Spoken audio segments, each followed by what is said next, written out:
बिस्मिल्लाहिर्रहमानिर्रहीम। अस्सलाम वालेकुम। मैं अपने तमाम दोस्तों को यूट्यूब चैनल बाबर ऑटोज़ में खुशामदीद कहता हूँ। दोस्तों आज का हमारा टॉपिक है, ये आप देख सकते हैं मेरे पास एक होंडा CG125 मौजूद है। इसकी जो है दोस्तों वो केम की आवाज़ जो है वो जा नहीं रही थी। केम इसके अंदर तकरीबन इन्होंने 2 दफ़ा चेंज करवाई है, जो ये ओनर है बाइक के। अब ये मेरे पास लेकर आए तो मैंने जब इसको खोल के जब इसको चेक किया तो ये आप देख सकते हैं कि केम गरारी जो है इसके अंदर बिल्कुल न्यू है और अभी हाल ही में इन्होंने जो है ये चेंज करवाई है कुछ ही अर्सा पहले। लेकिन इसकी जो केम की आवाज़ है वो प्रॉपर बंद नहीं हो रही, जिसकी वजह से ये परेशान थे।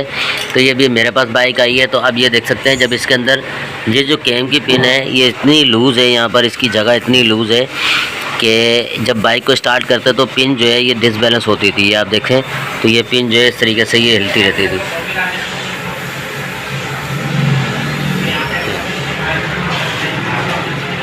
बहुत ज़्यादा जो है इसकी ये जगह कट चुकी है, पिन जो है बहुत ज़्यादा लूज़ है। लेकिन इसकी जो मेन जो बुश है जो केम का, वो इसका अपना ओरिजिनल जेन्युइन है। इसके अंदर कोई बुश वगैरह नहीं लगा हुआ। ये आप देख सकते हैं केम पिन वगैरह भी बिल्कुल न्यू है। लेकिन जब यहाँ पर ओरिंग लगा हुआ था, इसके नीचे एक धागा लपेट के किसी ने ओरिंग लगा के इसको टाइट करा हुआ था, लेकिन वो वक्ती जो हाथ के अंदर होती क्लेजिंग वो ख़त्म हो जाती है। लेकिन जब बाइक को स्टार्ट करते हैं इसके अंदर जब रोकर का ऊपर से जोर होता है और रोकर पंजे का, और जब टेबिट और बाल जब ये दबते हैं आपस में, जब ये पूरा फंक्शन कंप्लीट, जब किक मारते हैं बाइक स्टार्ट करता है, जब ये पूरा फंक्शन काम करता है तो उस टाइम पे लोड पड़ता है गरारी के ऊपर, जिसकी वजह से पिन जो है वो डिसबैलेंस होती है, पिन हिलती है, गरारी जो है वो आवाज़ करना शुरू कर देती है। अब बेसिकली क्या होता है कि हमारे जो मैकेनिक भाई हैं, हजरात हैं, वो हमारे दोस्त हैं, वो भी अक्सर क्या करते हैं कि यहाँ पर अंदर इसके यहाँ पे धागा लपेट देते हैं। जैसे अभी मैंने इसका ये धागा निकाला है, ये आप देख सकते हैं दोस्तों, ये धागा है जो मैंने इसके ऊपर से भी उतारा है सारा। अब ये धागा जो है ये लपेटते हैं। धागा लपेटने के बाद पिन जो है थोड़ी सी यहाँ से ये ओरिंग की जगह मोटी हो जाती है। उसके बाद इसके अंदर ओरिंग जो है वो लगा देते हैं। अब ये देखें ये ओरिंग लगाया हुआ था।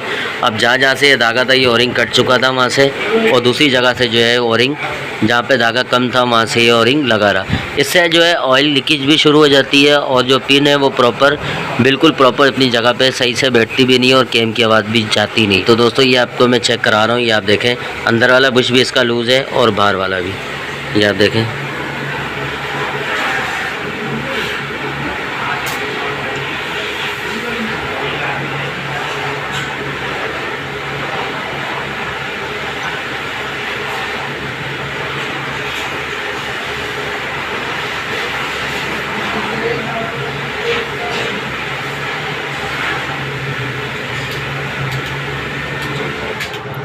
बहुत ज़्यादा जो है दोस्तों ये लूज़ है। इसके अंदर आपको झिरी भी नज़र आ रही होगी। आप देखें तो पीछे से इसके अंदर साइड से पूरी एक झिरी नज़र आ रही है, आप देखें तो ये इस तरीके से ये काफ़ी ज़्यादा लूज़ है पिन इसके अंदर।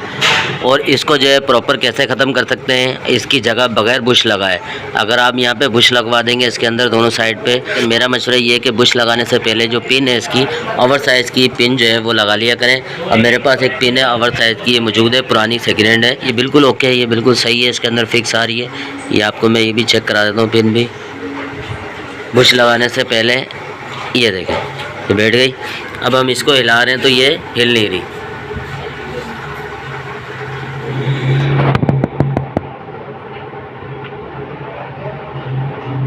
अब इसके अंदर जो है दोस्तों बिल्कुल क्लेजिंग नहीं है, कोई क्लेजिंग प्ले नहीं है, बिल्कुल जाम है ये।